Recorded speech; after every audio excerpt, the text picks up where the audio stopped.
বাংলাদেশের জনগণ জানে যে বাংলাদেশে যেই ইসলামী দলগুলো রাজনীতি করে তাদের লক্ষ্য উদ্দেশ্য একটাই, তারা যদি বিজয় অর্জন করতে পারে, সরকার গঠন করতে পারে, তারা দেশে শরিয়া আইন চালু করবে।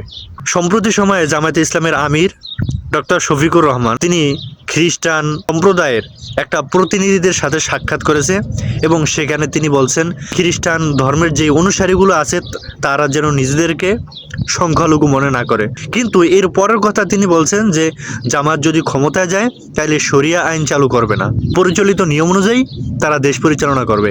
এখন দেখেন, যদি জামাত প্রকৃতপক্ষে ইসলামী দলই হয়ে থাকে তাইলে তাদের তো এই কথাটা বলা কোনো প্রয়োজনই না।